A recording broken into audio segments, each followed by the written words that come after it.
If the last half a dozen movies have proved to be nails in the coffin for the DCEU, is this film here, Aquaman 2, the equivalent of that said coffin being lowered into a grave with just a couple of well-wishers there to say goodbye? Let us find out in my review.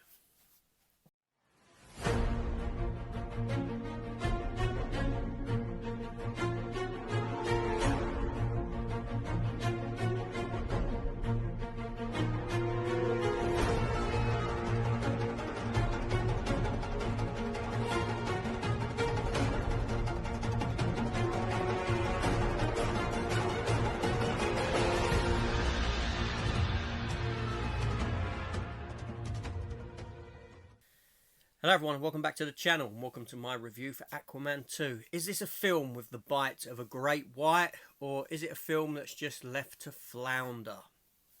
So Aquaman 2 came out at the latter part of last year. Not a film I really wanted to go and see. You know, the comic book genre is in decline, but is this a film? Is this a worthy farewell to that DCEU? That's the question. So this film here comes at us directed by James Wan. It's just a little over 2 hours, about 2 hours and 4 minutes. It's written by David Leslie, James Wan, and a writing credit goes to Jason Momoa himself. Jason Momoa, the star of the movie Aquaman, Arthur Curry. The film also sees the return of Patrick Wilson as his brother Orm, Yahan Abdul Mateen as Black Manta, Amber Heard returns, Nicole Kidman returns, Tamara Morrison returns, Dolph Lundgren returns. In fact, everyone returns from that first film with the exception of Willem Dafoe. The film is propped up by a couple of new characters. Randall Park seems to have jumped ship from Marvel over to DC for the death of DC as Dr. Shin, and we're also given the warblings of Gimli from Lord of the Rings. John Rhys Davis himself as some form of crustacean. This story here sees Aquaman in a new place. He's now a father. He's got a son, and he's struggling with being king of Atlantis. It's not all that he thought it would be cracked up to be. We see the return of Black Manta, who is still out for revenge on Arthur Curry, and he comes and he finds himself this fabled black trident, a fabled black trident that when he holds it, it kind of possesses him with the knowledge and mind of an ancient being, shall we say, from this lost kingdom, an ancient being that wants to be freed, that offers him all this power if he does free him. And this is pretty much what the film's about, this ancient power. There's some stuff in it, some hokum called something Calcum. We'll call it Macaulay Culkin from here on out. I can't think of anything else to call it. It's this stuff that powers things and has the ability to change the planet. And Black Manta's got this ridiculous plan to melt polar ice caps and change the world and all this sort of nonsense. Aquaman has to go and save the day with the help of his brother, and that's pretty much the story of this movie. I won't go into detail in story or plot elements in case you want to watch it. But is the film any good? Did I find the film a decent watch? Okay, to start with, I will say that it feels smaller scale. It doesn't feel as big and brash as the first Aquaman. It feels very more confined in what it does for some reason. Every scene seems to be more encased in location. I don't get that. There's a lot more going on in the way of creatures, almost akin to like a Star Wars film and this sort of stuff. It's not a great film.